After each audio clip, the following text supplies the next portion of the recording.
नमस्कार. सखी सह्याद्रीच्या आजच्या भागात मी चैताली कानिटकर आपल्या सगळ्यांचं सहर्ष स्वागत करते. आजचं युग हे स्पर्धेचं युग आहे आणि तसंच महागाईचं सुद्धा. त्यामुळे स्त्री असो वा पुरुष असो प्रत्येकालाच नोकरी, व्यवसाय, उद्योग काही ना काहीतरी करायलाच लागतं.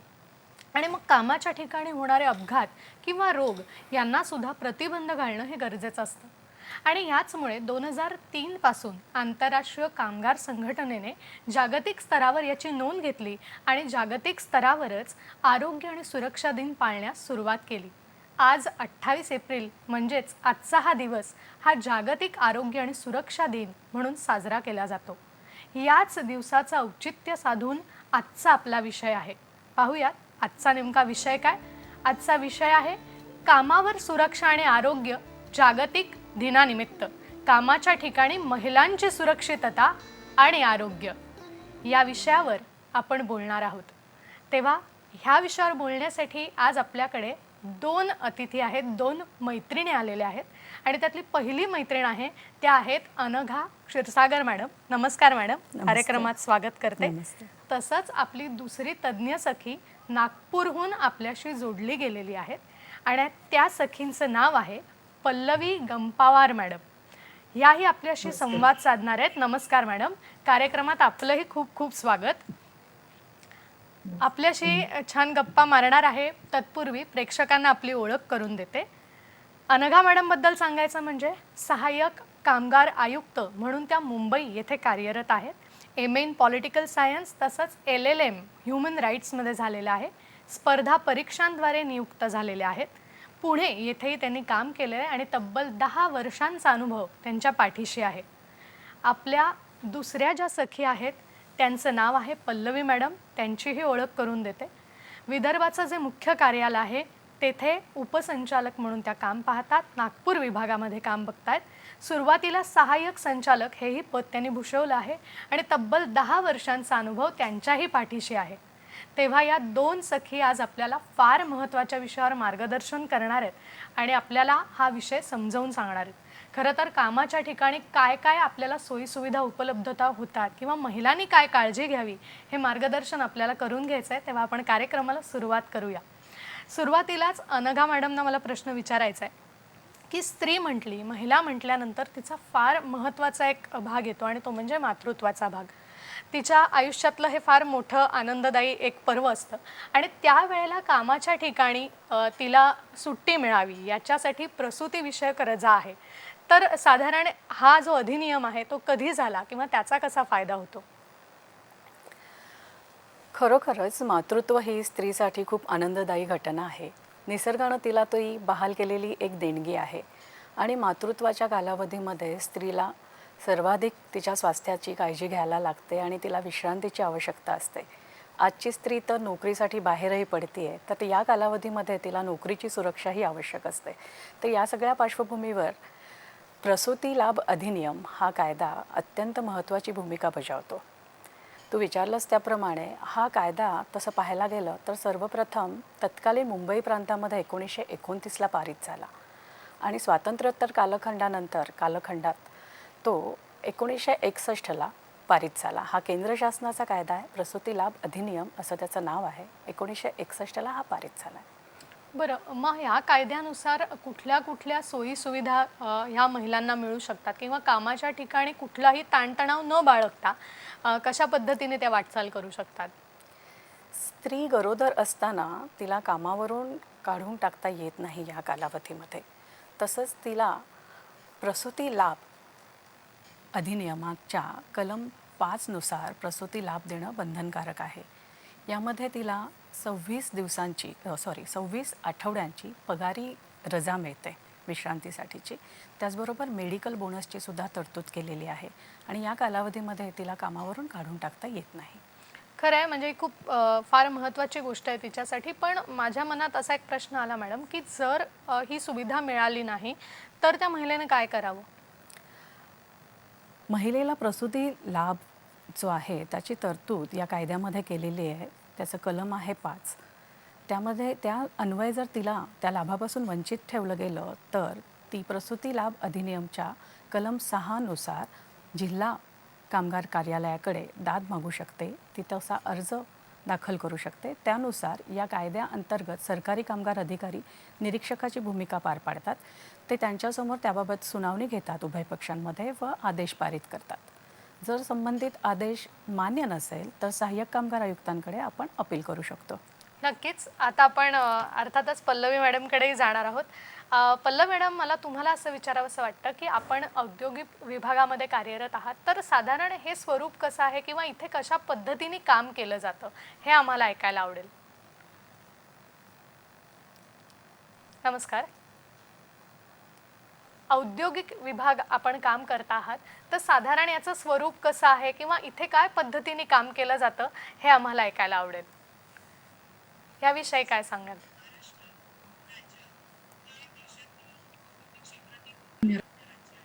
औद्योगिक सुरक्षा आणि आरोग्य संचालनालय महाराष्ट्र राज्य हे सरकारद्वारे स्थापन केलेली एक प्रशासकीय यंत्रणा आहे. महाराष्ट्रात या विभागाचे मुख्यालय मुंबई येथे असून त्याचे महाराष्ट्रामध्ये जवळपास 25 कार्यालये आहेत आणि या कार्यालयाअंतर्गत जवळपास 40,000 कारखाने नोंदणीकृत आहेत. त्यामध्ये जवळपास 25 लाख कामगार काम करतात आणि त्यामध्ये जवळपास 2 ते 2.5 लाख स्त्री कामगार काम करतात. कारखाने अधिनियम 1948 व महाराष्ट्र कारखाने नियम 1963च्या अंमलबजावणी करण्याच्या उद्देशाने व कारखान्यांमध्ये होणारे अपघात टाळण्यासाठी कारखान्यातील कामगारांची सुरक्षा, आरोग्य आणि कल्याण हे सुनिश्चित करण्याची जबाबदारी या विभागावर आहे. कारखान्यांमध्ये जे इंटरनॅशनल लेबर ऑर्गनायझेशन आहे, आंतरराष्ट्रीय कामगार संघटना आहे, त्यांच्या मार्गदर्शक तत्वांचे पालन करून या विभागाचे कार्य केले जाते. जे कारखाने या कार्यालयाअंतर्गत नोंदणीकृत असतात त्या कार्यालयांमध्ये वेळोवेळी अधिकाऱ्यांमार्फत तपासणी केली जाते. तपासणी करताना कारखान्यांमध्ये जे यंत्रसामुग्री आहे, जे वेगवेगळ्या प्रकारची रसायने वापरली जाते, जी उत्पादन प्रक्रिया केली जाते, त्याचा पूर्ण अभ्यास केला जातो आणि तिथे जर काही सुरक्षा विषयक त्रुटी आढळून येत असतील तर त्वरित त्या त्रुटींची जी आहे ती पूर्तता करण्यासाठी व्यवस्थापनाचा पाठपुरावा केला जातो. त्यांना त्यापासून होणारे संभाव्य धोके काय असू शकतात ते सांगितल्या जातात आणि हे धोके किंवा हे अपघात होऊ नये म्हणून त्यासाठी काय उपाययोजना करायच्या आहे या सुद्धा आपण त्यांना सुचवत असतो. तसंच कारखान्यांमध्ये बरेचदा अपघात होत असतात. या अपघातांची त्या स्थानिक कार्यालयाकडून चौकशी केली जाते. अपघातांची जी कारणं असतात त्या कारणांचा प्रतिबंध कसा करता येईल आणि यापुढे कशा प्रकारचे अपघात होऊ नये म्हणून काय सुरक्षेच्या उपाययोजना केल्या पाहिजे हे सुद्धा कारखान्याच्या आणि कामगारांच्या निदर्शनास आणून दिल्या जातात. भेटीच्या वेळी जे कामगार तिथे काम करत असतात त्यांच्यासोबत संवाद साधला जातो. त्यांना सुरक्षेविषयी जागरूकता निर्माण केली जाते, जेणेकरून त्यांच्यामध्ये एक सुरक्षेची भावना निर्माण झाली पाहिजे आणि कारखान्याच्या व्यवस्थापनाला सुद्धा वेळोवेळी प्रोत्साहन दिलं जातं की त्यांनी त्यांच्या कारखान्यामध्ये सर्व सुरक्षित वातावरण तयार केले पाहिजे. कारखान्यामध्ये जर एखाद्या निष्काळजीपणामुळे जर एखादा अपघात घडला असेल तर त्या अपघातासाठी कारखान्याच्या व्यवस्थापनावर कायदेशीर कारवाई सुद्धा केली जाते. बरेचदा कारखान्यांमध्ये जे अपघात होत असतात त्या अपघातामध्ये जर कामगार मृत्युमुखी पडला असेल तर त्याच्या परिवारास नुकसान भरपाई कायद्याअंतर्गत नुकसान भरपाई सुद्धा मिळवून दिली जाते. ही या कार्यालयाची प्रमुख कामे आहेत. खूप छान मॅडम, तुम्ही खूप छान आणि सोप्या पद्धतीने आम्हाला ही सगळी माहिती समजावून सांगितलीत. अजूनही प्रश्न विचारायचे आहेत, पण मी आता पुन्हा एकदा अनघा मॅडमकडे येते. मध्यंतरीच्या काळात विशाखा समिती स्थापन झाली आणि त्यावेळेला एक राजस्थान केस घडली होती, तर ह्याचा उलगडा आम्हाला प्लीज करून दाखवा. पूर्वी बालविवाह होत होते. राजस्थानमध्ये भौरी देवी नावाच्या एक सरकारी कर्मचारी होत्या आणि त्या बालविवाहाला प्रतिबंध करण्यासाठीचं समाजामध्ये प्रबोधन करत होत्या. तर तत्कालीन जमीनदारांना ही गोष्ट काही रुचली नाही आणि त्यांनी भौरी देवी यांच्यावरती लैंगिक अत्याचार केले. त्यानंतर भौरी देवींनी न्यायालयामध्ये दाद मागितली आणि दुर्दैवानं त्यांच्या बाजूनं न्यायालयीन निवाडा झाला नाही. त्याच वेळेला राजस्थानमध्ये विशाखा महिला हक्क चळवळ किंवा संस्था कार्यरत होती. तिनं या भौरी देवींसाठी माननीय सर्वोच्च न्यायालय यांच्याकडे जनहित याचिका दाखल केली आणि त्यानंतर या प्रकरणावरती सुनावणी होऊन माननीय सर्वोच्च न्यायालय यांनी सन 1997मध्ये एक ऐतिहासिक निकाल जाहीर केला. त्या निकालालाच विशाखा समिती किंवा विशाखा समितीची मार्गदर्शक तत्त्व असं म्हटलं जातं. निश्चितच ही मार्गदर्शक तत्व ही आपल्याला जाणून घ्यायची आहेत. पण मी पुन्हा एकदा आता पल्लवी मॅडमकडे जाणार आहे. पल्लवी मॅडम, आपल्याला असं विचारायचं आहे की कामाचं स्वरूप तुम्ही आम्हाला सांगितलं, पण त्यातही प्रश्न असा आहे की महिलांनी कारखान्यात काम करत असताना विशेषतः कुठल्या स्वरूपाची काळजी घेणं आवश्यक आहे? काय सांगाल याविषयी? जर आपण आताचं कामाचं स्वरूप बघितलं, आजच्या घडीला जवळ-जवळ सर्व क्षेत्रामध्ये स्त्रिया ह्या पुरुषांच्या खांद्याला खांदा लावून आता काम करत आहेत. असं कुठलं क्षेत्र नाही आहे, की जिथे स्त्री कामगार काम करत नाही. पण तरीसुद्धा स्त्रियांना आपले हक्क, आपले अधिकार किंवा सुरक्षेबद्दल काय काळजी घेतली पाहिजे याची अजूनसुद्धा बरेचदा जाणीव झालेली नाही. त्यामुळे हा फार महत्त्वाचा भाग आहे. जेव्हा कुठलीही स्त्री एखाद्या कारखान्यामध्ये काम करत असते, तर मुख्यत्वे त्या कारखान्यामध्ये कुठल्या प्रकारची उत्पादन प्रक्रिया केली जाते, त्याबद्दलची काही मार्गदर्शक तत्त्वे हे कारखान्यांमध्ये डिस्प्ले बोर्ड्सवर मुख्यत्वे सायनेजेसमध्ये वगैरे लावलेले असतात. तर जेव्हा आपण कारखान्यामध्ये एखादं काम सुरू करतो, तर हा आपला हक्क आहे, की आपण तिथे काय अ, प्रक्रिया केली जाते, त्यामध्ये काय धोके निर्माण होऊ शकते, याची आपण माहिती घेतली पाहिजे. त्यामुळे काय होईल, की कारखान्यामध्ये जे विविध प्रकारचे अपघात आहेत, ते आपल्याला टाळता येतील. कारखान्यांमध्ये बरीचशी यंत्रे असतात. बरीचशी धोकादायक रसायने वापरली जात असतात. कारखान्यांमध्ये जी यंत्रे असतात, त्यामध्ये काही सुटे भाग असतात, फिरणारे भाग असतात. बरेचदा त्या फिरणाऱ्या भागांवर सुरक्षा गार्ड लावलेले असतात. पण कधी-कधी मेंटेनन्स करताना किंवा इतर काही कारणांमुळे जर हे सुरक्षा कवच किंवा सुरक्षा गार्ड जर योग्य सुस्थितीत नसेल, तर एखाद्या वेळेस तिथे अपघात होऊ शकतो.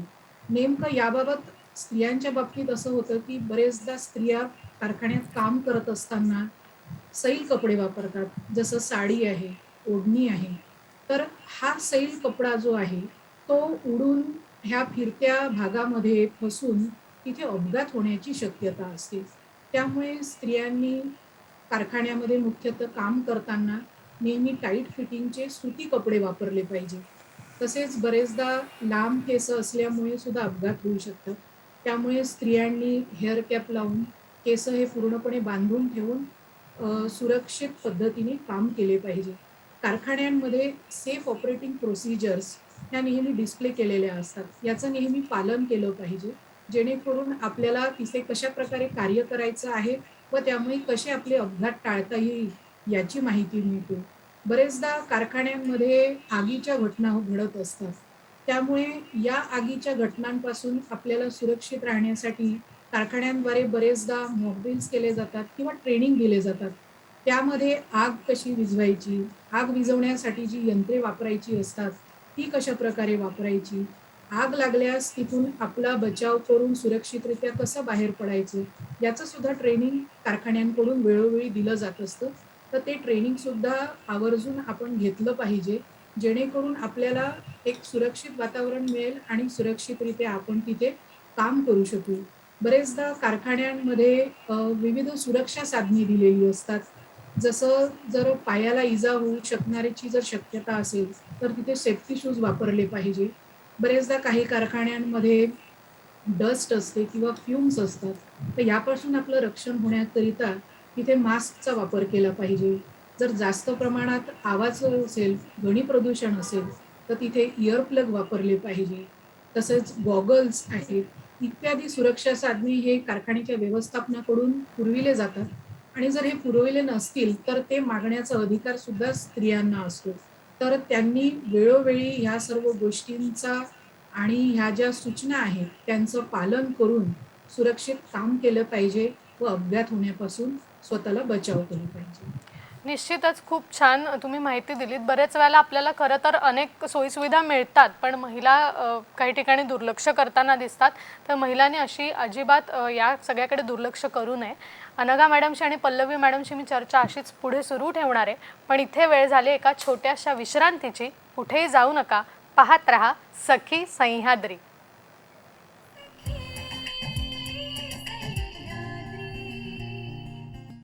ब्रेक नंतर पुन्हा एकदा स्वागत करते. कामाच्या ठिकाणी महिलांनी नेमकी आरोग्याची कशी काळजी घ्यायला हवी, त्यासाठी काय सुरक्षा आपल्याला उपलब्ध करून दिलेली आहे, ह्याची माहिती आज आपल्याला देत आहेत अनघा मॅडम आणि पल्लवी मॅडम.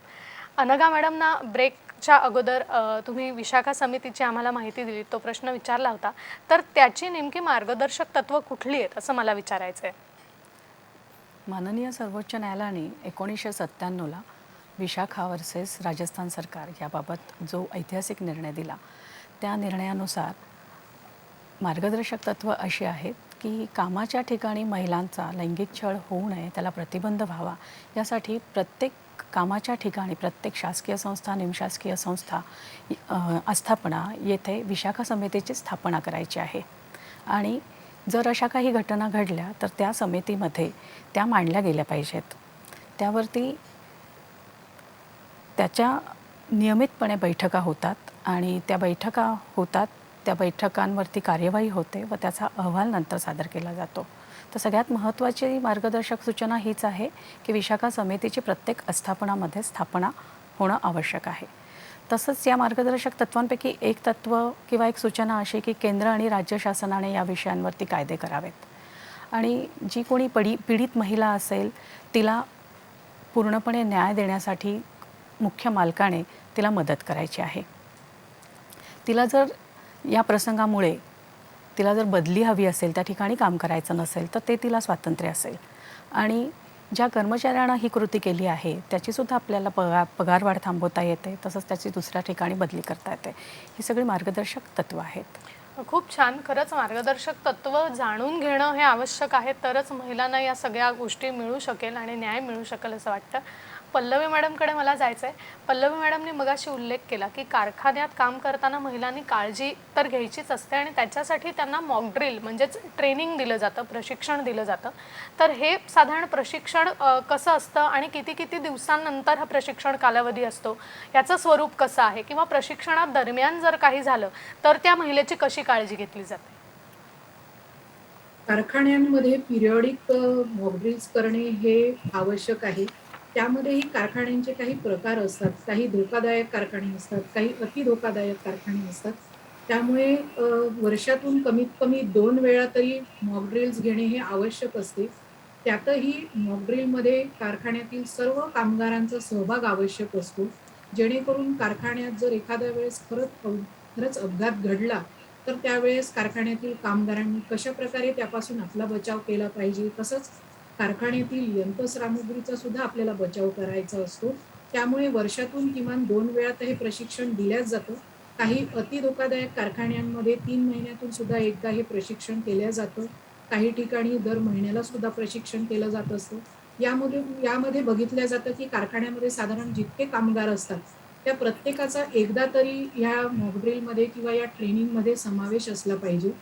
त्यामध्ये जी आपली अग्निशमन यंत्रणा असते ती कशी वापरायची, त्यातली अग्निशमन यंत्रामध्ये जे फायर एक्सटिंग्विशर्स असतात ते सुद्धा आपल्याला कसे वापरायचे, त्यामध्ये आगीपासून कसा बचाव करता येईल, कशी आग विझवता येईल, याबद्दलचं ट्रेनिंग दिलं जात असतं. तर ते आपण वेळोवेळी ट्रेनिंगमध्ये आपला सहभाग ठेवला पाहिजे.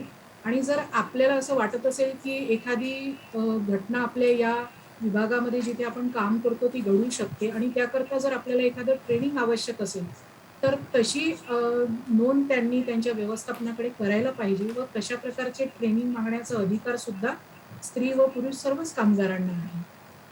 निश्चितच खरंच आहे की कारखान्यात काम करत असताना ही काळजी आपल्याला घ्यायची आणि त्याच्यासाठी आवश्यक प्रशिक्षण घ्यायचं आहे. पुन्हा एकदा मी अनघा मॅडमकडे येते. त्यांना असं विचारते की तुम्ही मगाशी उल्लेख केला की लैंगिक छळवणूक होत असेल तर त्याच्यापासून सुरक्षित ठेवणारा कायदा आपल्याकडे आहे, पण तरीसुद्धा महिलांनी त्याबाबत काळजी कशी घ्यावी, काय सांगाल याविषयी? आजची स्त्री स्वतंत्र झाली आहे, आत्मनिर्भर झाली आहे, आर्थिकदृष्ट्या स्वयंपूर्ण झाली आहे. ती कामानिमित्त बाहेर पडते. बऱ्याच वेळा काय होतं की ती लैंगिक अत्याचाराची बळी पडते.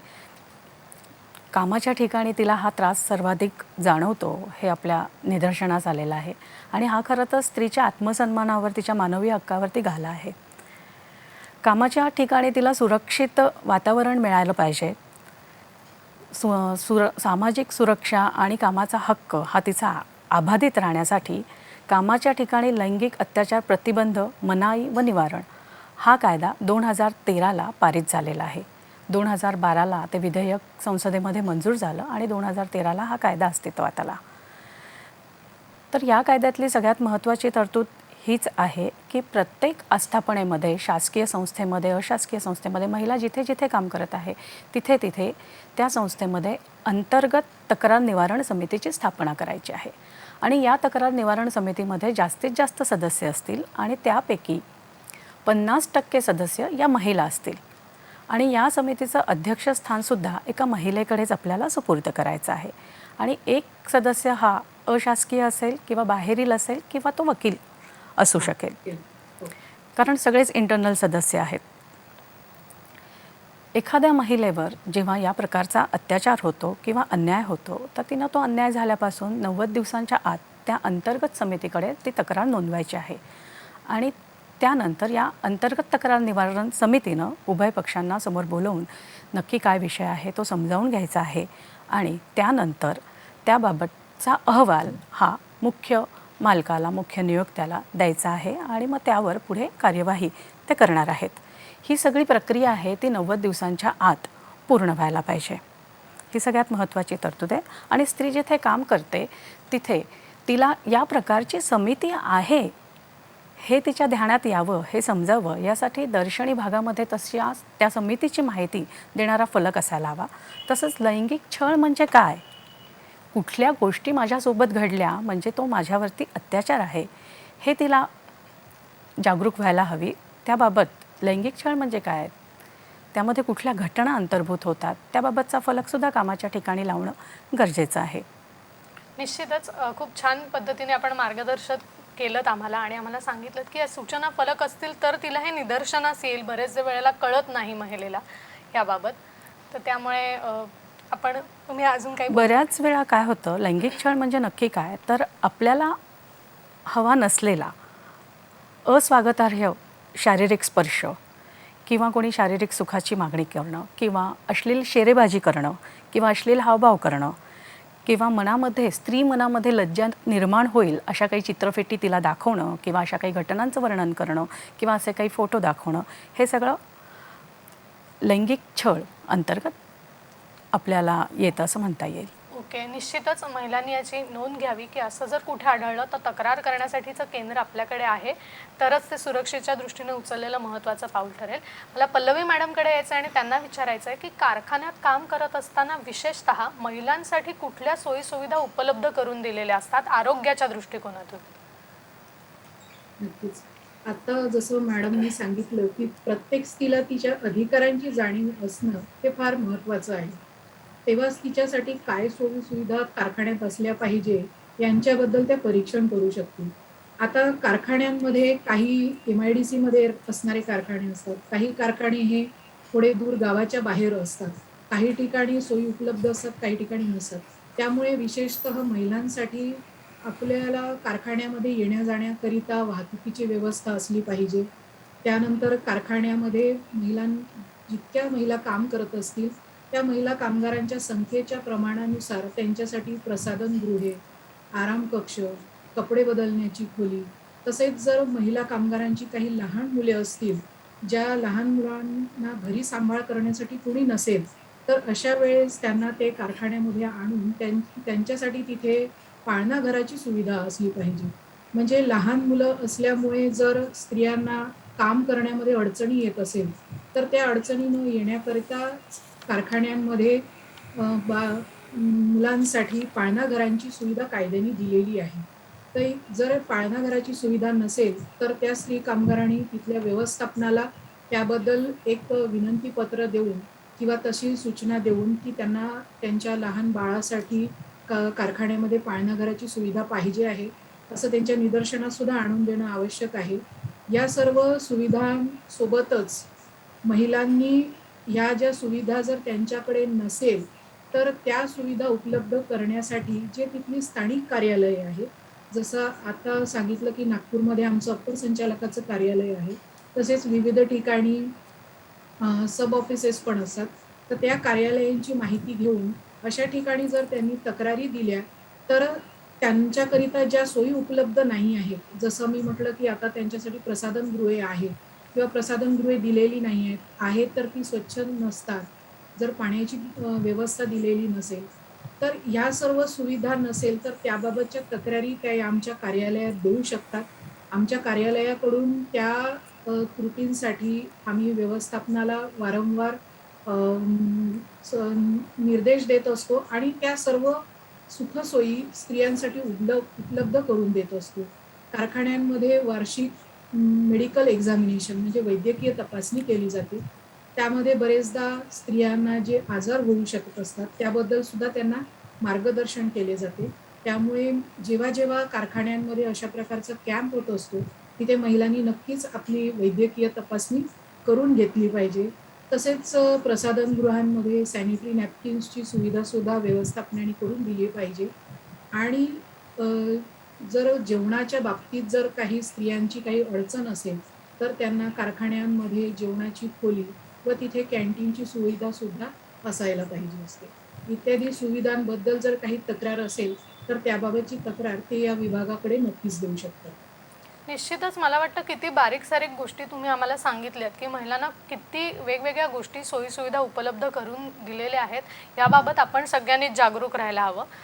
पुन्हा एकदा अनघा मॅडम तुमच्याकडे येते. मला असं विचारायचं आहे, की हल्ली प्रत्येक स्त्री ही पुरुषाच्या अगदी बरोबरीने काम करते आणि याच दृष्टीने समान काम, समान वेतन हाही कायदा आपल्याकडे झाला.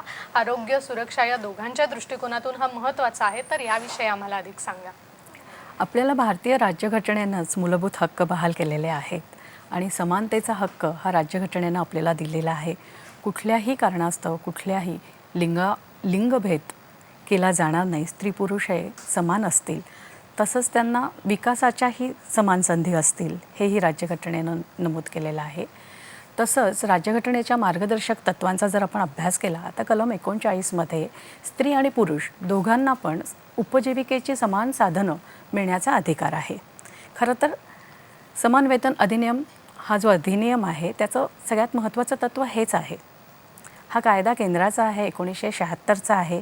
समान कामासाठी समान वेतन. एकाच प्रकारचं काम जर 2 व्यक्ती करत असतील तर त्यामध्ये वेतनामध्ये भेदभाव केला जाणार नाही. समान कामासाठी समान वेतन दिलं जाईल.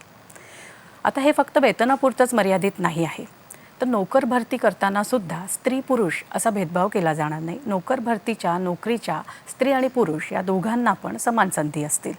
लिंगावरून त्यामध्ये भेदभाव केला जाणार नाही. निश्चितच खरंच आहे की समानता प्रस्थापित करण्याच्या दृष्टिकोनातून केलेला हा कायदा खूप महत्त्वाचा आहे.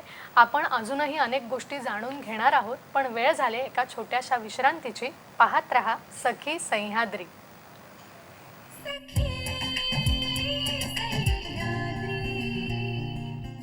ब्रेक नंतर परत एकदा स्वागत करते.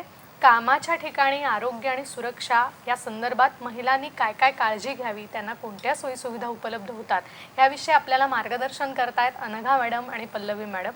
पल्लवी मॅडमना आता मला पुढचा प्रश्न विचारायचा आहे की हल्लीच्या दिवसात खरं बघायला गेलं तर महिला या रात्रपाळीत सुद्धा काम करत असतात आणि त्यावेळेला त्यांची सुरक्षा ही फार महत्त्वाची असते. तर कारखान्यात विशेषतः अशा महिलांसाठी कोणत्या सोयीसुविधा आहेत? नक्कीच. सर्व स्त्री कामगारांसाठी हा फार महत्त्वाचा मुद्दा आहे. कारण की आता जवळपास सर्व क्षेत्रांमध्येच रात्रपाळीमध्ये स्त्रिया आता काम करत आहे आणि त्याकरता आता शासनाने सुद्धा परवानगी दिलेली आहे आणि ही परवानगी जी आहे ती काही कंडिशन्स टाकून दिलेली आहे. त्याकरता एक नियमावली सुद्धा दिलेली आहे, की रात्रपाळी जर स्त्री कामगार काम करत असतील, तर त्यांच्यासाठी त्यांनी काय-काय सोयी-सुविधा उपलब्ध करून दिल्या पाहिजे. ते फार विस्तृतपणे सर्व कायद्यामध्ये नमूद आहे. त्यातले काही मुख्य पॉइंट्स मी इथे सांगते. सर्वात महत्त्वाचा मुद्दा म्हणजे ज्या स्त्री कामगार रात्रपाळीत काम करणार असेल, रात्रपाळी म्हणजे संध्याकाळी 7 ते सकाळी 6 पर्यंत ज्या स्त्री कामगार रात्रपाळीत काम करणार असेल, त्यांच्याकरता जसं अनघा मॅडमनी सांगितलं, तसं लैंगिक छळवणुकीस प्रतिबंध करण्यासाठी जी नियमावली दिलेली आहे, त्या नियमावलींचं पालन करणं फार आवश्यक आहे.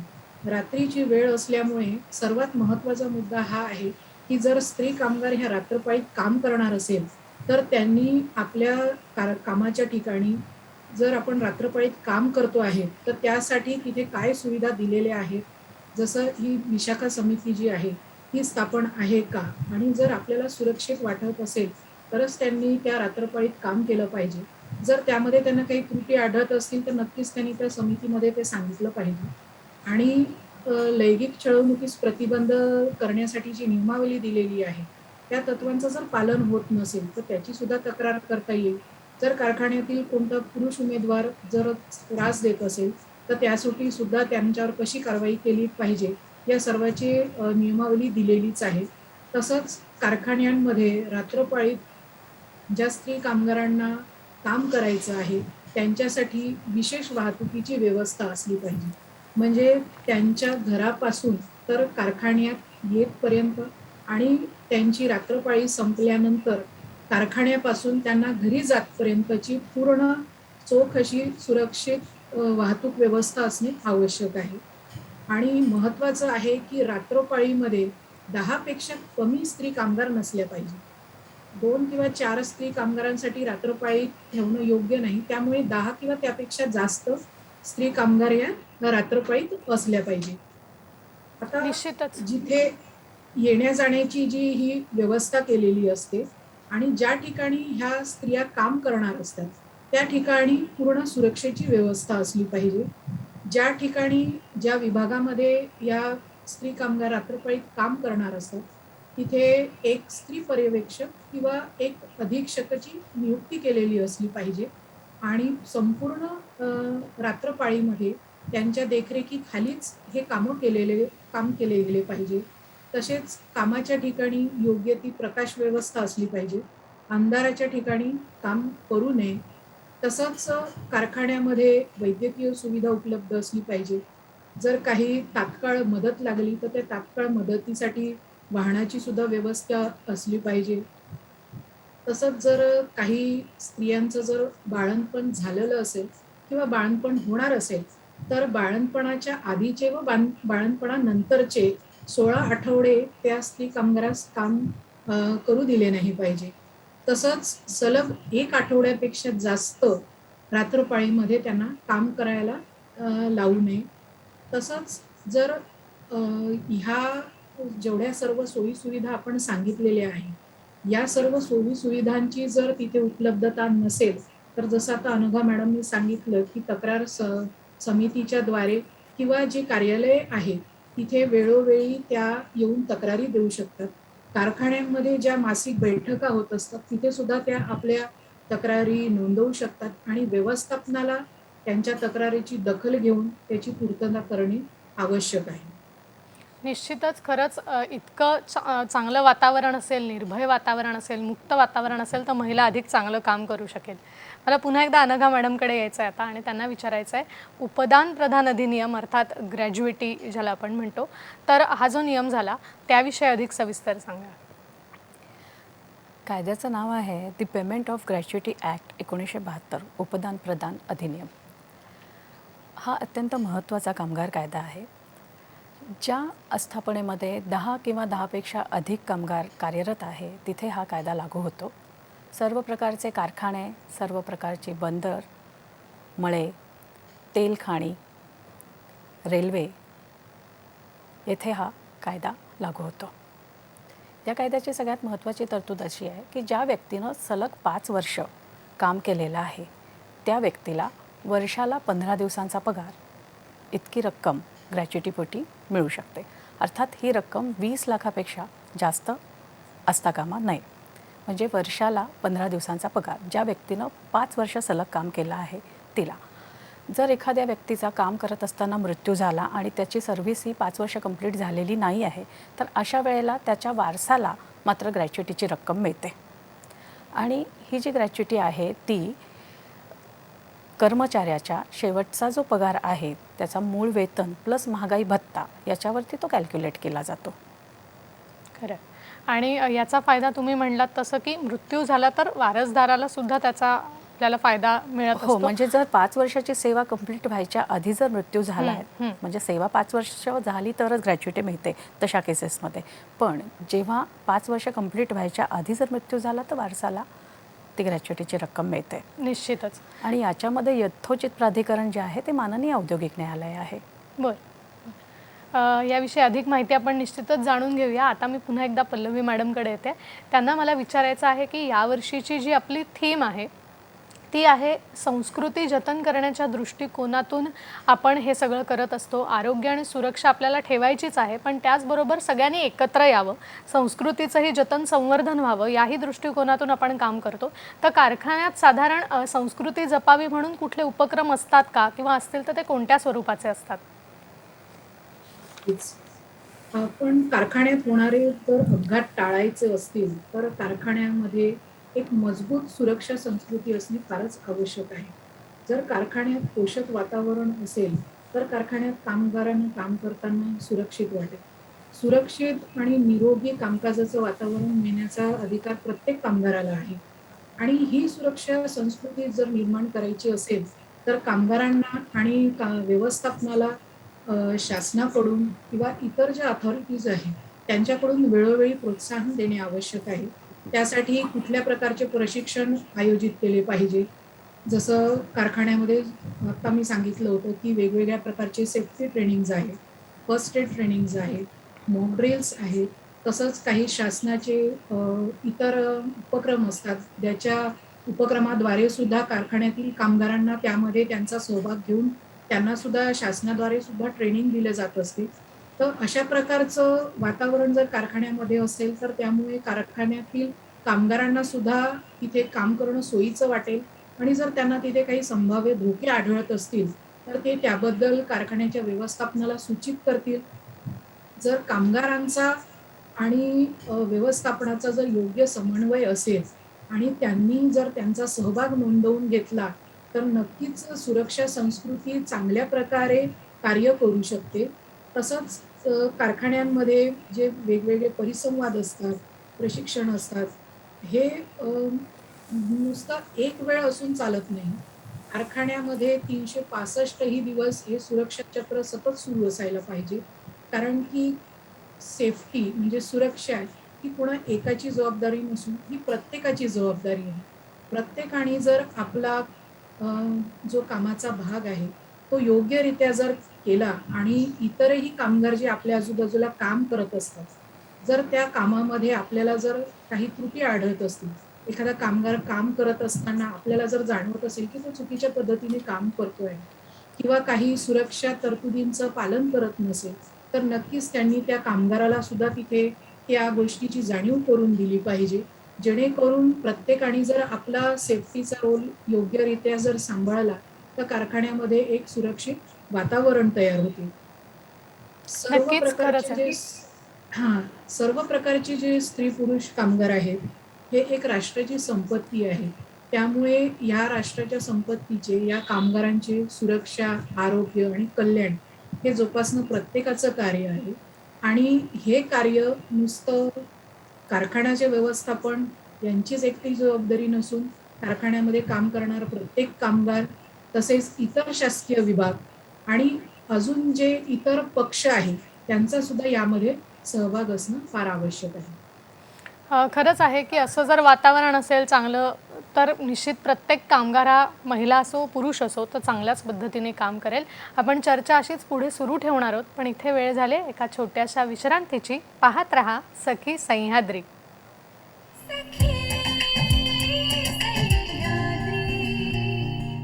हॅलो. ब्रेक नंतर परत एकदा मनपूर्वक स्वागत करते. कामाच्या ठिकाणी महिलांचं आरोग्य आणि सुरक्षा याविषयी आपण बोलतो आहोत आणि आपल्याला मार्गदर्शन करतायत अनघा मॅडम आणि पल्लवी मॅडम. अनघा मॅडम, मला तुमच्याकडे यायचं आहे आणि असं विचारायचं आहे की असंघटित कामगार क्षेत्र म्हणजे काय, किंवा ई श्रम हा जो प्रकार आहे तर तो नक्की काय आहे याची उत्सुकता आहे. 2009-10ला नॅशनल स्टॅटिस्टिकल ऑर्गनायझेशनची 66वी फेरी पार पडली. तर त्यानुसारच्या जी काही आकडेवारी आहे कामगार संख्येची, ती मी तुम्हाला थोडीशी सांगते.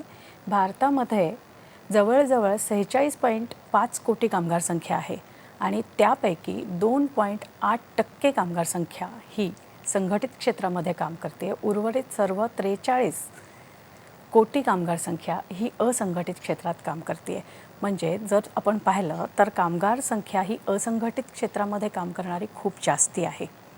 तर आता तुमचा दुसरा प्रश्न जो आहे ते असंघटित कामगार म्हणजे काय? कारण सर्वाधिक कामगार हे त्याच क्षेत्रामध्ये काम करतात. तर असंघटित कामगार कोणाला म्हणायचं? तर जे घरेलू कामगार आहे किंवा आपण इमारत बांधकाम कामगार जे आहेत त्या ठिकाणी जे काम करतात ते कामगार, शेतमजूर, रिक्षाचालक, हमाल, वीटभट्टीवरचे कामगार, हस्तकला करणारे कामगार, विडी उद्योगामधले कामगार, हातमागावरचे विणकर जे आहेत, हे सगळे असंघटित क्षेत्रामध्ये हे कामगार येतात. आणि नव्यानंच काही 2-3 संकल्पना ॲड झालेल्या आहेत की जसं की गीक कामगार आणि डिजिटल प्लॅटफॉर्म कामगार आणि ॲग्रिगेटर्स हे सुद्धा असंघटित क्षेत्रामध्ये येतात. तर गीक कामगार म्हणजे काय? तर जे फ्रीलान्सर आहेत, आर्टिस्ट आहेत, पेंटर आहेत, त्यांना गीक कामगार असं म्हटलं जातं. हेही असंघटित कामगार आहेत. आणि आजकाल झोमॅटो, स्विगी, उबेर, ओला हे ज्या ॲप सर्व्हिस प्रोव्हायडर आहेत, इथे जे काम करतात त्यांना डिजिटल प्लॅटफॉर्मवर काम करणारे कामगार असं म्हटलं जातं. हेही असंघटित क्षेत्रामध्ये येतात. आणि तिसरी मी एक संज्ञा वापरली की ॲग्रिगेटर. आजचं जग हे सगळं डिजिटल मार्केट खूप आहे. तर या मार्केटमध्ये जो पुरवठादार वर्ग आहे आणि जो खरेदी करणारा वर्ग आहे यांच्यामध्ये जी व्यवस्था कार्यरत आहे, जी यंत्रणा आहे, त्या यंत्रणेमध्ये जो कामगार काम करतो तो ॲग्रिगेटर या संज्ञेखाली येतो. आणि ही संज्ञा जी आहे ती सुद्धा असंघटित कामगार म्हणजे ॲग्रिगेटर हे सुद्धा असंघटित कामगार आहे. आता त्यानंतर तू विचारलं ई श्रम कार्ड हा काय प्रकार आहे? तर हे युनिक आयडेंटिफिकेशन कार्ड आहे. हा केंद्र शासनाचा उपक्रम आहे. 26 ऑगस्ट 2021 याची सुरुवात झालेली आहे. देशामध्ये जे काही असंघटित कामगार आहे त्यांची ही ऑनलाईन नोंदणी केली जाते. त्यातून त्या ऑनलाईन नोंदणीमधून सगळा डाटा सरकारला मिळतो आणि ज्या काही केंद्र शासनाच्या योजना आहेत त्याचा या नोंदणीकृत असंघटित कामगारांना जशा योजना येतील तसा लाभ दिला जातो. निश्चितच मला वाटतं ही एक चांगली नवीन तयार झालेली संकल्पना आहे. मला पुन्हा पल्लवी मॅडमकडे यायचं आहे आणि त्यांना असं विचारायचं आहे की आपल्याकडे फॅक्टरी ॲक्ट झाला, तर हे जो ॲक्ट झाला याचं स्वरूप काय आहे किंवा याच्या योजना काय आहेत त्या मला थोडक्यात ऐकायच्या आहेत. जसं मी पूर्वी सांगितलं की हा विभाग जो आहे कारखाने अधिनियम 1948 आणि महाराष्ट्र कारखाने नियम 1963 या 2 कायद्यांचा अंमलबजावणीचं कार्य करत असतो. तर त्यामध्ये जे केंद्र सरकारचे कायदे असतात ते म्हणजे कारखाने अधिनियम 1948 आणि त्यामध्ये दिलेल्या तत्वांचं पालन करून प्रत्येक राज्य हे आपले वेगळे कायदे तयार करत असतात. तर त्यामध्येच आपले महाराष्ट्र कारखाने नियम 1963 हे तयार झालेले आहे. तर जे आपली भौगोलिक परिस्थिती असते आणि आपल्या इकडलं जे वातावरण असते किंवा आपल्या इकडे ज्या प्रकारच्या उत्पादन प्रक्रिया केल्या जात असतात, त्यानुसार आपल्याकडले जे आपल्या स्टेट्सचे, आपल्या राज्याचे जे नियम तयार केले जात असतात, त्यामध्ये त्या कारखान्यांमध्ये विशेषतः कुठल्या प्रकारच्या सोयी-सुविधा असल्या पाहिजे. मुळामध्ये हा जो फॅक्टरीज ॲक्ट किंवा महाराष्ट्र फॅक्टरीज रूल्स जो आहे, हा एक टोटल टेक्निकल भाग आहे. म्हणजे कारखान्यांमध्ये ज्या वेगवेगळ्या प्रकारच्या उत्पादन प्रक्रिया होत असतात, त्यामध्ये प्रत्येक अगदी छोट्या-छोट्या गोष्टींमध्ये काय काळजी घेतली पाहिजे, अपघात होऊ नये म्हणून कुठल्या प्रकारची यंत्रणा असली पाहिजे, या सगळ्यांचा समावेश या कायद्यामध्ये केलेला आहे. तसंच कायद्यामध्ये जसं सुरक्षेबद्दलचे दिलेले आहे, तसेच आरोग्याबद्दलच्या सुद्धा सगळ्या प्रकारच्या नोंदी त्यामध्ये दिलेल्या आहेत. मी जसं याआधी सांगितलं, की पिण्याचे पाणी, जेवणाची खोली, विश्राम खोली, त्यानंतर कारखान्यामध्ये सुरक्षित वातावरण असणे, या आरोग्याच्या आहेत. तशाच कल्याणासाठी सुद्धा वेगवेगळ्या प्रकारच्या जसं वेलफेअर ऑफिसर्सची नेमणूक केली जाते आणि त्या वेलफेअर ऑफिसर्सच्या अंडर कारखान्यांमध्ये वेगवेगळ्या प्रकारच्या स्कीम केल्या जातात, की जेणेकरून कारखान्यामध्ये जे कामगार आहे त्यांना काही इतर प्रकारच्या जर सोयी पाहिजे असतील, जसं काही कारखाने असतात, की ते कामगारांना फायनान्शियल स्वरूपामध्ये मदत करत असतात. जसं एखाद्या मुलाचं शिक्षण करायचं असेल, त्याकरता लागणारा पैसा असेल किंवा वैद्यकीय उपचारासाठी लागणारा पैसा असेल, तर अशा प्रकारच्या सुद्धा बऱ्याचशा गोष्टी हे कारखान्यांमध्ये अशा प्रकारचे उपक्रम कारखान्यामध्ये राबविले जात असतात. तर ह्या सगळ्या गोष्टींचा समावेश या 2 कायद्यांमध्ये केलेला आहे. कायदा हा भरपूर विस्तृत प्रमाणामध्ये आहे. त्यामध्ये अगदी अ, छोट्या कारखान्यापासून तर मोठ्या कारखान्यांपर्यंत आणि तसंच ज्या जिल्हा स्तरावर कलेक्टर ऑफिस झाले किंवा एस-डी-ओचे ऑफिस झाले, प्रत्येक जिल्हा स्तरावर डिझास्टर मॅनेजमेंट सेल असतात. कारखान्यामध्ये जर एखादं इमर्जन्सी काही उद्भवली, जसं रासायनिक कारखाने असतात, त्यामध्ये बरेचदा आपण बघतो की आगीच्या घटना घडत असतात किंवा एखादं धोकादायक रसायनाची गळती झाली, तर त्यामुळे बरेचदा अपघात होत असतात. तर अशा वेळी कुठल्या संस्थांनी त्यामध्ये येऊन आपला सहभाग करून ह्याच्यामध्ये होणारे जे दुष्परिणाम आहेत ते कसे टाळता येईल, यासाठी वेळोवेळी जिल्हास्तरीय, तालुकास्तरीय जे कार्यालय असतात, यांच्या व्यवस्थापनासोबतच्या बैठकीसुद्धा घेतल्या जात असतात. त्यामुळे कारखान्यांमध्ये कशा प्रकारच्या सोयी उपलब्ध आहे याची माहिती सगळ्यांना मिळते. जसं कारखान्यांमध्ये फायर टेंडर्स असतात, फायर फायटिंग टीम्स असतात किंवा एखादे तज्ञ व्यक्ती असतात. तर अशा लोकांचा उपयोग हा इतर सुद्धा कारखान्यांना मिळू शकतो. कारखान्यांमध्ये बरेचदा ॲम्ब्युलन्सची सुविधा दिलेली असते. कारखान्यांच्या CSR ॲक्टिव्हिटीमधून सुद्धा कारखान्यातील परिसरातील इतर लोकांसाठी सुद्धा काही चांगले उपक्रम राबविले जातात. तर त्याच्या सगळ्या गोष्टींचा समावेश या कायद्यामध्ये केलेला आहे. निश्चितच मला वाटतं हा विषय खूपच मोठा आहे आणि विस्ताराने तुम्ही दोघींनी खूप छान मार्गदर्शन आम्हाला केलं आहे. आणि खरंच कामाच्या ठिकाणी जर आपल्याला आपलं आरोग्य आणि सुरक्षा टिकवायची असेल तर या काळजी घ्यायला हव्यात. तुम्ही दोघींनी इतकं छान मार्गदर्शन केलं, त्याबद्दल संपूर्ण टीमच्या वतीने मी आपले मनःपूर्वक आभार मानते. आपण भेटणार आहोत अशाच पुढच्या भागात. आम्हाला जरूर प्रतिक्रियांद्वारे हे सगळं कळवा आणि एका नवीन विषयासह पुढचा आपण भाग घेऊन येणार आहोत. तोपर्यंत नमस्कार. जागृत राहा, सुरक्षित राहा.